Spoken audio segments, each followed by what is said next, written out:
Hi guys, this is Radhika here again. I hope you all are doing well. So today's video is an experience that I have had, and in this experience, I will describe how codependents have a tendency of becoming covert narcissists, um, and my experience with it basically.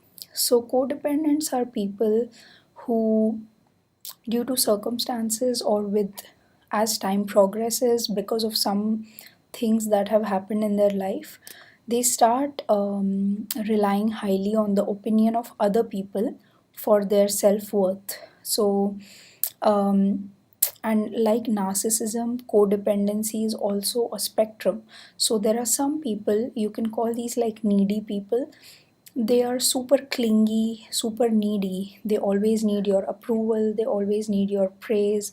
And basically, if they are left alone, they feel uneasy. They cannot be with themselves because they need other people all the time around them.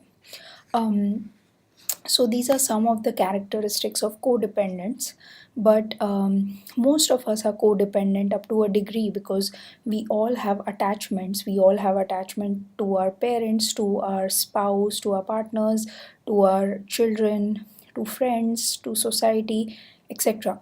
So to survive in this society, we do need um, to be some parts narcissist and some parts codependent. And when that comes in a perfect balance, that's when you can become like a completely grounded, authentic person. So, so yeah. So if codependency goes like way out of limit, if you start depending too much on a person or a family or a society or an ideology for your self-worth, then you become very susceptible uh, to becoming a victim, because as long as those people or whoever you are depending on, they keep on giving you that kind of validation. It's kind of like narcissistic supply if you look at it. So as long as they keep on giving you that validation that you're doing good, and you might be doing good because you actually want to do good for this person or this society or this family, but you are doing good because you want them to notice it. And not even that you want them to notice it, but you are doing good and you expect them to notice it. You expect them to say something good to you. If not good, you do not expect them to say something bad to you, because you feel like you are doing so much for them. So you are doing everything fine as a codependent, and you are doing it to the best of your abilities, but you are doing the intention, like a part of the intention is that they acknowledge it or they recognize it, they validate it. And maybe that intention might not always be met by them. And when that happens, it's very easy to go into a victim complex, because you feel like you're doing so much for someone and they are not responding at all. Now what happens is, when you go into this victim complex, um, you basically, it's like some of your emotional, psychological, financial, or physiological need is not being met. Okay, and sometimes you might lack the confidence to ask for it from the person you are with, because you feel that they should understand and they should give it to you. Sometimes you might even ask for it, but if you are surrounded by narcissists, or you have a narcissist in the picture who's also trying to kind of kind of ruin your reputation, it might be difficult, because the people you are around might be kind of divided of how they feel about you. They might have the narcissist's view of you, and so they might not provide you with the help that you need. So when a codependent reaches such a point, um, there is a high possibility that this person might turn into a covert narcissist. and that is because they are looking for validation everywhere. They are not being provided by it, so now um, they have like low self confidence and a victim complex, which the covert narcissist always has. So they definitely are victims because they have done things for other people and other people have not acknowledged them, those things which in an ideal world should have been acknowledged, but it's fine. So basically they can go inside and do some, self love and realize that other people don't decide their worth, they decide their own worth. But if they don't do this, they can keep on looking for validation outside. And such codependents, they can go rogue, and when they go rogue they might start exhibiting or mirroring qualities of narcissists. So it might be an overt narcissist or a covert narcissist, but most of the time I have seen they become covert narcissists because society usually shames overt narcissists usually. Um, so basically they will start then demanding the love, demanding the respect. They will actually demand everything that they think they deserve. So they had good intentions, but because of the conditioning of everything around them, they have come to this point now.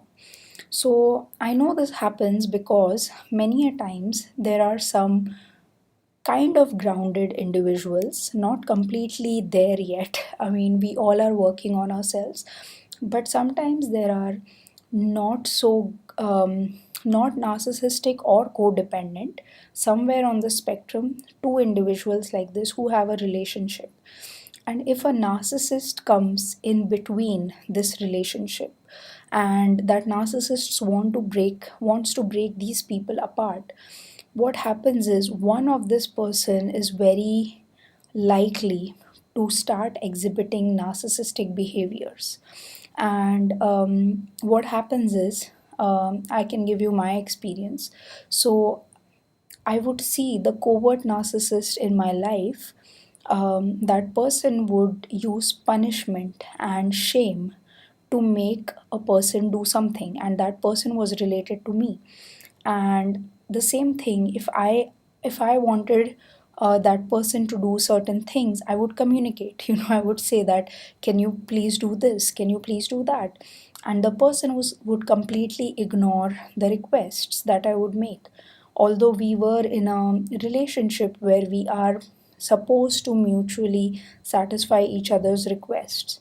But the covert narcissist used shame and punishment and emotional blackmail and all of those emotional tactics to make this person do the things that the covert narcissist wanted them to do. So fear is another one. So basically I got really angry because I thought, I am using my communication and I'm asking you to do certain things and you will not do it. And the only way you respond is if someone is doing all these, unproductive things, and that's how you respond to things. So I started exhibiting those behaviors. I was shaming and I was punishing and I was giving ultimatums, and I was doing all that because I felt that this person does not understand it any other way. And when I did that, I soon realized that this is not me. This is not who I am. I do not shame people. I do not punish people. That's just not my style of doing things. And that's when I realized that I am simply mirroring a behavior, a conditioning that I have learned from someone else. And a lot of people have this problem because so many people in this world are narcissists, and we have grown up among them, and we have seen their behaviors, and we have picked them up, and we mirror them, and we do those things because sometimes we might have seen that they work. Fear works, shame works, guilt works, but that doesn't mean that we should continue to use it, because we have the intelligence or the vivek or the discretion to understand that this is not the way the world should be, so we can make our world the way we want it to be, at least our immediate world. So that's what I realized, and that's when I started understanding that it can happen. People can mimic other people's behavior, and it's very human to do so. So, people who have grown up in narcissistic families, they pick up behaviors from their surrounding when they are kids. Kids are like a sponge, they will absorb everything. And I'm not even a kid, I'm like so much older, but I myself mirrored behaviors, because I could see that it's getting a result.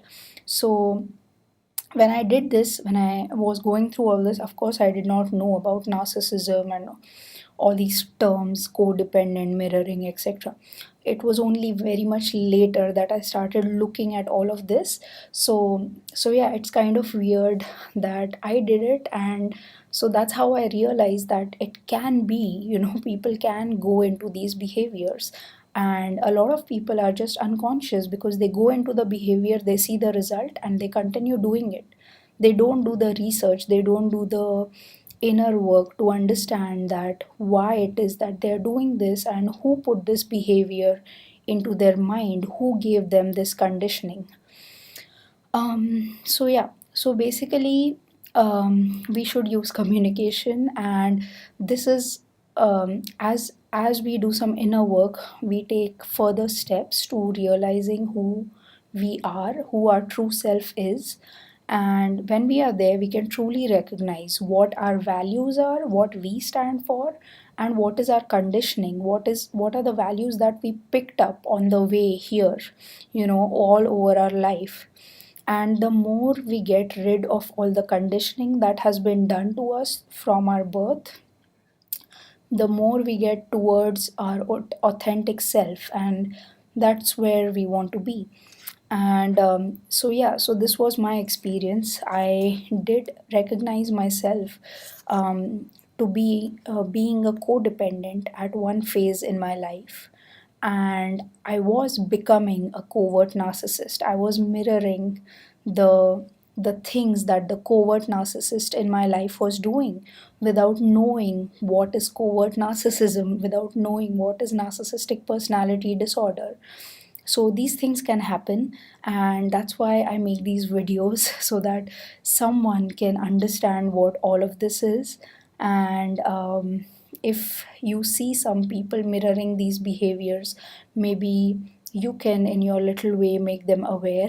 Like, if you can, if they are not receptive to that, then that's okay. But yeah, that was this video, how codependents have a tendency of becoming narcissists, and especially covert narcissists. Yep, so that was this video, and I wish you all a lot of love and a lot of light. Thanks, bye.